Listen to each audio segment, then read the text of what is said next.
Everyone. आप सभी का गेट एग्जामिनेशन समाप्त हो चुका होगा, लेकिन इस वीडियो में हम गेट एग्जामिनेशन के बारे में बात नहीं करेंगे। इस वीडियो में हम बात करेंगे मिस्टर अंकित जी यादव के बारे में, जो कि आईआईटी कानपुर में केमिस्ट्री डिपार्टमेंट में एक पीएचडी स्कॉलर थे। और कुछ दिनों पहले उन्होंने अपने हॉस्टल में अपनी ज़िंदगी समाप्त कर देने का निर्णय लिया। तो बात करेंगे कि क्या रीज़न हो सकते हैं, क्या कारण हो सकते हैं इन सब चीज़ों के पीछे, और एक पीएचडी स्टूडेंट को या फिर एक मास्टर्स कर रहे स्टूडेंट को भारत में किस तरह की परेशानियों का सामना करना पड़ता है। तो इसके बारे में बात करेंगे। अगर हम अंकित जी यादव के एकेडमिक बैकग्राउंड की बात करें तो उन्होंने आईआईटी जैम में AIR 60 हासिल किया था, उन्होंने गेट एग्जामिनेशन को क्रैक किया था, उन्होंने CSIR नेट में भी ऑल इंडिया रैंक हासिल किया था।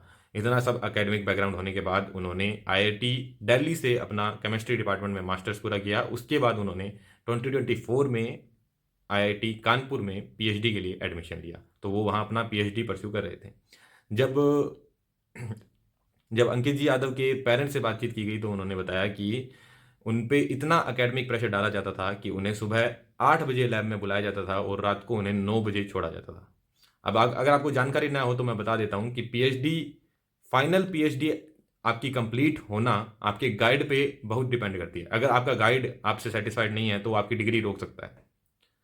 तो उनके केस में उनका गाइड उन पे बहुत ज़्यादा नीडलेस प्रेशर डालता था, बहुत ज़्यादा उन्हें प्रेशर में रखता था। उन्हें कई बार लंच भी स्किप करना पड़ता था, उन्हें कई बार डिनर भी स्किप करना पड़ता था। अगर आप गिवन टाइम से पहले लैब से निकल जाते हो तो आपका गाइड आपको प्रताड़ित करता था, आपको डांटता था। और इवन लाइक सब लैब्स में कैमरा वगैरह भी लगे रहते हैं, तो काफ़ी नीडलेस प्रेशर होता है वहाँ पे, काफ़ी ज़्यादा। मैं नीडलेस प्रेशर इसलिए कह रहा हूँ क्योंकि मेरे को नहीं लगता कि एक पीएचडी स्टूडेंट जिसे 35K का स्टाइपेंड मिलता है, आप जेआरएफ को कितना स्टाइपेंड देते हो? 35K स्टाइपेंड देते हो। आप उसे उससे एक्सपेक्ट करते हो कि वो अपने पीएचडी के पहले ईयर में सुबह 8 बजे से रात के 9 बजे तक लैब में काम करे रिग्रेसली। ये एक्सपेक्टेशन की जाती है एक पीएचडी स्टूडेंट से, और उसे 35K का स्टाइपेंड दिया जाता है। यही नहीं, उसकी पीएचडी डिग्री डिपेंड करती है उसके गाइड पे, बहुत ज़्यादा डिपेंड करती है। जो मास्टर्स कर रहे होंगे, जो एमएस कर रहे होंगे, जो पीएचडी कर रहे होंगे, उन्हें ये बात पता होगी। तो आप इतने लेस स्टाइपेंड में इतना सब कैसे एक्सपेक्ट कर सकते हो? यहाँ केवल स्टाइपेंड की बात नहीं है, यहाँ पे उस मेंटल प्रेशर की बात है जो स्टूडेंट पे है, क्योंकि वो स्टूडेंट इतना सब कुछ अचीव कर चुका है, उसके पेरेंट्स उनसे उनसे कितना एक्सपेक्ट कर रहे होंगे। अब आप ये कह दो कि इतना प्रेशर है तो पीएचडी क्विट कर दो। उन्होंने आईआईटी जैम का एग्जाम निकाला, उन्होंने अपना मास्टर्स किया आईआईटी दिल्ली से, उन्होंने इतना सब कुछ अचीव किया, उसके बाद वो पीएचडी करने जा रहे हैं। तो क्या लगता है कि वो क्विट कर पाएंगे उसके बाद? बहुत मुश्किल होता है। खैर, उनके पेरेंट्स ने बताया कि 10 से 12 लोगों ने क्विट भी कर दिया।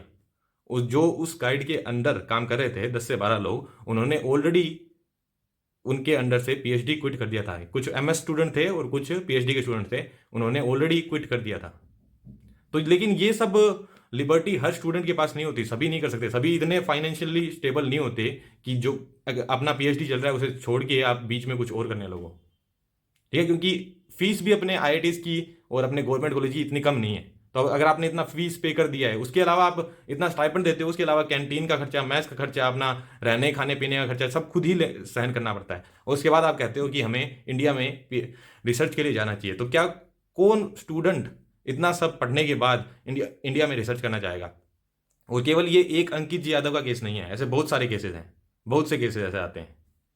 हर बार हर साल हम सुनते हैं कि 2 3 4 केस आते ही हैं जहाँ पे कितने पीएचडी स्टूडेंट्स, कितने मास्टर स्टूडेंट और कितने बैचलर स्टूडेंट भी सुसाइड करते हैं। मैं आईआईटीज़ का नाम नहीं खराब करना चाहता, मैं किसी गवर्नमेंट इंस्टीट्यूट का नाम खराब नहीं करना चाहता, बट कितने ही इंस्टीट्यूट्स में जिन इंस्टीट्यूट में एडमिशन इतना अच्छा एग्जाम निकालने के बाद, इतना बेहतरीन एग्जाम निकालने के बाद एडमिशन होता है, इतनी मेहनत करने के बाद एडमिशन होता है, और वहाँ पे भी जाके उन्हें कुछ ऐसा नहीं मिलता जो वो एक्सपेक्ट कर रहे थे।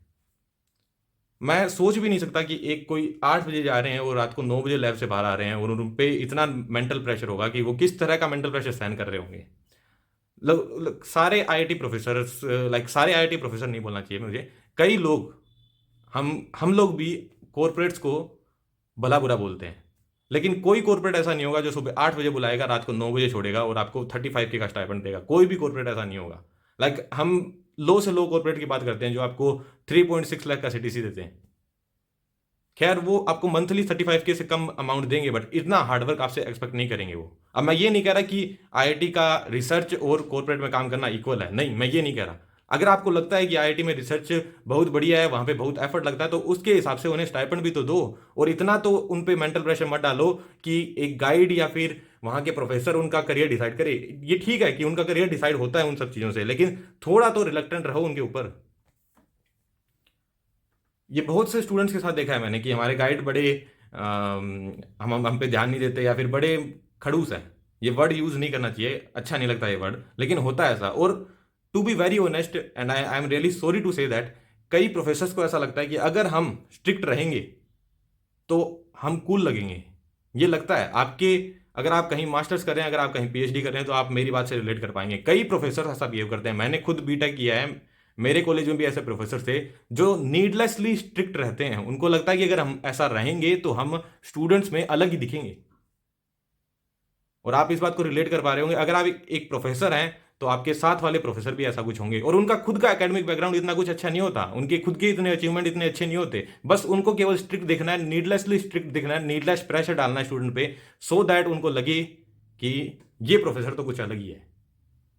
होंगे ऐसे प्रोफेसर। अब मैं अंकित जी यादव की गाइड का नाम तो नहीं लूंगा, लेकिन मैंने उनका फिर एकेडमिक बैकग्राउंड देखा था। एकेडमिक बैकग्राउंड चलो काफी बढ़िया था, लेकिन उनका लास्ट पब्लिकेशन खुद उन्होंने 2018 में कुछ अच्छा पब्लिकेशन किया था, उसके बाद कोई पब्लिकेशन नहीं था। ये 2025 चल रहा है, तो आप किस हिसाब से इतना नीडलेस प्रेशर डाल रहे हो? और इतना डाल रहे हो तो फिर गवर्नमेंट क्या कर रही है? और सेकेंडली, सबसे बड़ी प्रताड़ना की बात यह है कि ये न्यूज किसी ने कवर नहीं की। कोई सोशल मीडिया तो खैर छोड़ो, कोई भी इंडियन मीडिया, कोई न्यूज चैनल इस न्यूज को कवर नहीं करना चाह रहा, क्योंकि सभी लोगों को तो लगता है कि एक कॉमेडी शो में, एक वाहियात कॉमेडी शो में एक वाहियात जोक मारने से इंडिया का फ्यूचर खराब होगा। अगर हम इंडियाज गॉट लेटेंट को बंद करवा देंगे तो हमारी कंट्री का फ्यूचर बच जाएगा, सभी लोगों को तो ये लगता है। यहाँ पीएचडी स्कॉलर्स को इतना हार्ड वर्क करने के बाद सुसाइड करना पड़ रहा है, वो न्यूज़ किसी को कवर नहीं करनी, क्योंकि वहां पे तो यूट्यूब कंट्रोवर्सी को समझना, यूट्यूब कंट्रोवर्सी को हाइप करना, किसी अगेंस्ट एफआईआर कर देना, वो सब बहुत ईजी है। और उससे हमारे पॉलिटिशियंस को रीच भी मिल जाएगी और हम अपना ईगो भी सेटिस्फाई कर लेंगे, और ये न्यूज़ ऐसे ही अननोटिस्ड चली जाएगी। खैर, और तो मैं इस बारे में ज़्यादा बात नहीं करूँगा। बस मेरा ये मुद्दा था इस वीडियो को बनाने का कि अपने स्टूडेंट्स को ये जताने का कि कभी आपको अपनी लाइफ में ऐसा प्रेशर फील हो तो आप अपने पेरेंट्स से बात कीजिए। पेरेंट्स से अगर आपको लगता है कि देखिए, पेरेंट्स इस दुनिया में सबसे ज़्यादा आपकी कोई केयर करता है, वो तो आपके पेरेंट्स है। शायद आपको ऐसा लगता हो चाहे ना लगता हो, लेकिन इस दुनिया में सबसे ज़्यादा कोई आपकी केयर करता है वो आपके पेरेंट्स ही है। लेकिन फिर भी अगर आपको लगता है कि मैं पेरेंट्स से ये सब बातें नहीं कर पाऊंगा, तो अपने किसी फ्रेंड से बात कीजिए। अगर फ्रेंड्स से नहीं कर पाते तो अगर आपके ज़िंदगी में कोई ऐसे टीचर रहे होंगे जो स्कूल में एक अच्छे कोई टीचर रहे होंगे, या फिर कॉलेज में अच्छे कुछ टीचर रहे होंगे, या फिर इवन कोचिंग इंस्टीट्यूट में कोई अच्छे टीचर रहे होंगे, उन्हें बताइए। कोई ना कोई आपकी बातें जरूर समझेगा, जरूर सुनेगा और आपको एक अच्छा पाथ दिखा पाएगा। और आखिर में मैं बस इतना कहना चाहूँगा कि जो लॉस अंकित जी यादव की फैमिली ने सहन किया है, वो शायद उसकी क्षतिपूर्ति ना कोई इंस्टीट्यूट कर पाएगा, ना कोई प्रोफेसर कर पाएगा, और शायद ना ही कोई सरकार कर पाएगी। तो उनकी पूरी फैमिली को मेरी तरफ से पूरी सांत्वना है। अगर उनके लिए मैं कुछ कर सकता हूँ, अगर ये वीडियो अगर उन तक पहुँचती है और मैं उनके लिए कोई मदद कर सकता हूँ, तो मैं ज़रूर मदद करने को तैयार हूँ। और अगर कोई मेरा स्टूडेंट ये वीडियो देख रहा है और वो भी इसी तरह के किसी मानसिक प्रताड़ना से गुजर रहा है, तो वो बेझिझक मुझे कांटेक्ट कर सकता है। टेलीग्राम पे मैं हमेशा अवेलेबल हूँ, यूट्यूब पे मुझे कांटेक्ट कर सकते हो, मैं हमेशा अवेलेबल रहूँगा।